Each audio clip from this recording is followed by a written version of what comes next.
Okay, so this poor guy, Yuri Berliner, is out. He's like, I'm sorry, I respect NPR and all the years I've spent here, but I can't be a part of this anymore. And left. Meanwhile, this kook who's running NPR continues to hold her perch with not a word said by NPR about her incendiary tweets over the past 15 years. She wasn't the CEO for most of these. She was running Wikipedia, and we'll get to what that tells us about this other site and just who is atop the American media complex. But it just feels wrong, and it seems like they got rid of the one guy who, yes, was admittedly liberal, but at least could understand the damage that doing only liberal bents on every aspect of the news would have to this news organization. What do you think of it?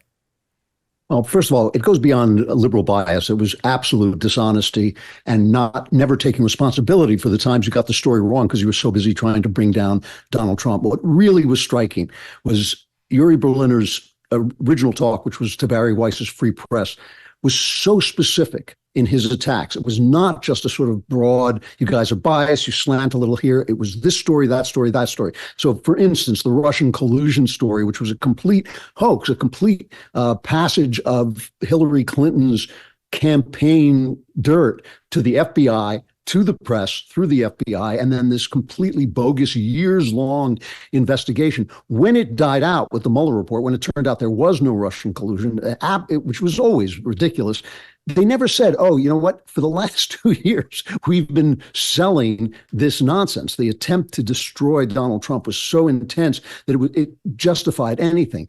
So now he brings out this very specific series of charges.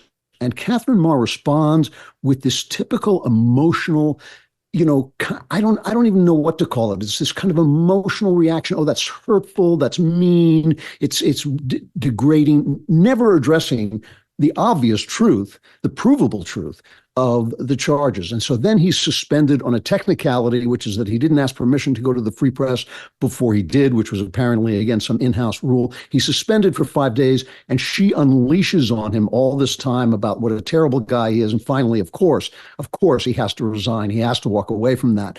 Meanwhile, with the help of Chris Rufo, who's always doing great work, Catherine Maher is exposed as an absolute fruitcake. I mean, she has no journalistic background.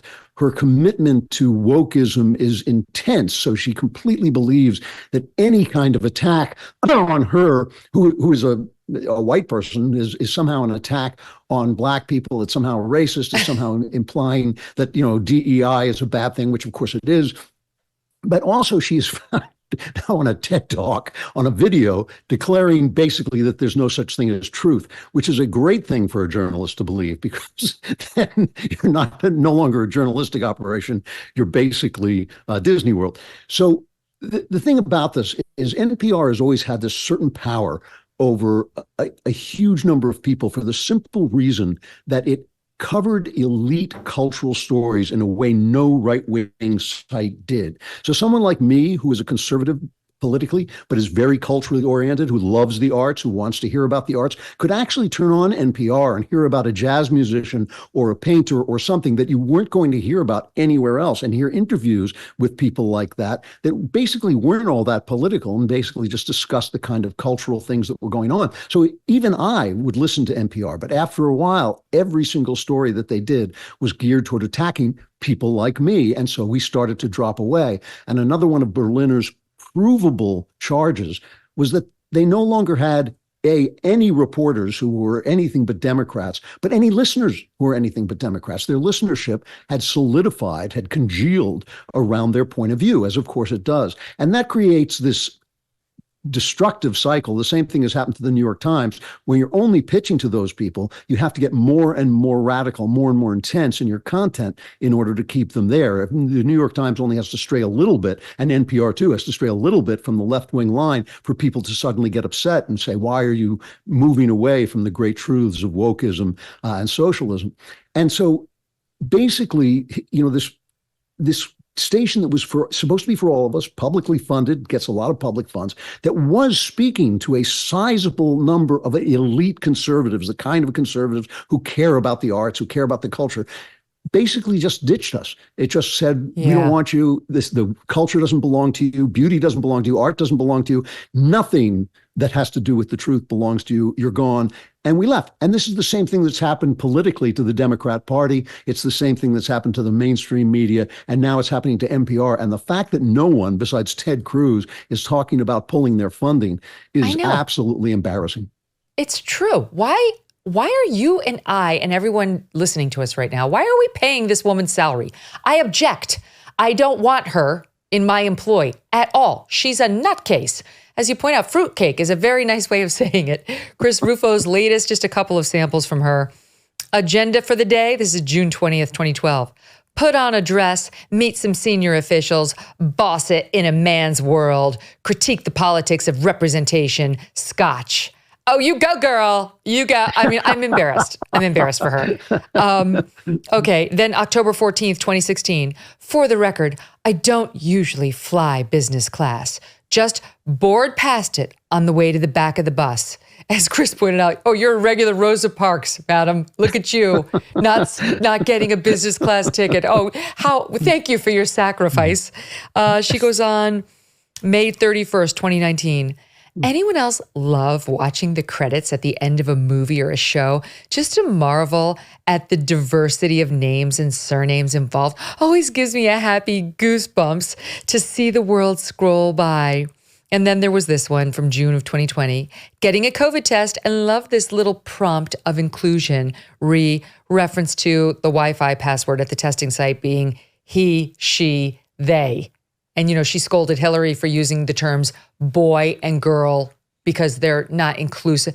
She's not well, this person.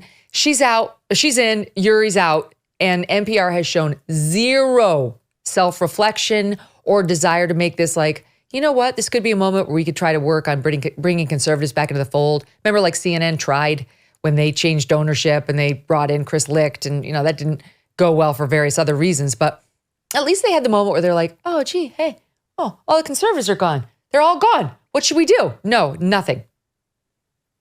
Yeah, they can't fix it because now their audience is all one thing. So in order to fix it, they have to, withstand the slings and arrows that are going to be brought down on them by a very vocal left-wing audience, and that just a vocal slice of that audience. But the one thing about this is I can't help feeling there's a little bit of pride goeth before the fall here, because the left's domination of the news media, the entertainment media, and the academy has essentially cut them off from a large swath of the American people, which is why they were so taken aback, so shocked by Donald Trump's original presidential victory, because they had no idea that people of goodwill, people who really care about the country, people who are not racist, would vote for a man like this when they thought they had this basically under control. And what we're seeing in, for instance, these absurd prosecutions of Donald Trump covered, given air cover by places like the New York Times, which treats them as if they have any seriousness whatsoever. What we're seeing is a kind of pride that they believe that their hold on the press is so complete that it can't be gotten through. We're not going to be able to see the truth because they're going to make it invisible, as they did during the last election, when the Hunter Biden laptop story was, for instance, silenced before it could have any effect on the electorate. They think they can do that again, and they think they can do it forever. And I'm not sure, because what I'm seeing is a real shift in the way news is ingested by the public at large, especially by people under the age of, let's say, 50. They're now taking it in from various sites. They don't trust the mainstream.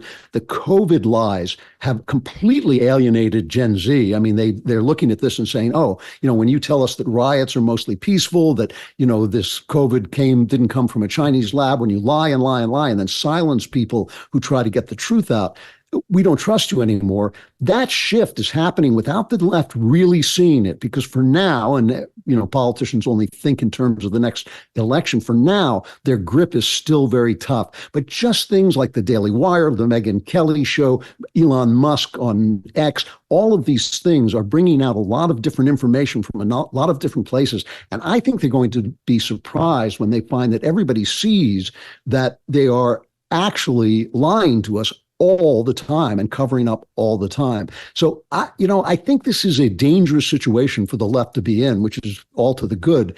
But it's a kind of pridefulness that they have so much power, so much control over the flow of information that nobody can hear anything. But I don't think they're right. I think that the internet has changed all of that, and slowly people are waking up to what's going on. Discover a holistic wellness solution with Bond Charge, a brand dedicated to optimizing every aspect of your life.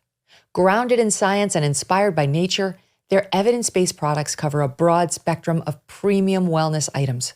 From enhancing sleep and performance to boosting energy, accelerating recovery, and balancing hormones, Bond Charge offers a diverse range of benefits. Consider the infrared sauna blanket from Bond Charge. They say this thing can burn extra calories and detoxify. This innovative blanket elevates your heart rate, simulating the effects of physical exercise or activity. Bond Charge says sweating during the process helps eliminate heavy metals and toxins from your body. That's how a sauna works too. Setting it up takes less than a minute, and it rapidly heats up for a quick and convenient experience. For a limited time, save 15% by visiting boncharge.com/MK and use the coupon code MK. That's boncharge.com/MK. Use that coupon code MK to save 15%.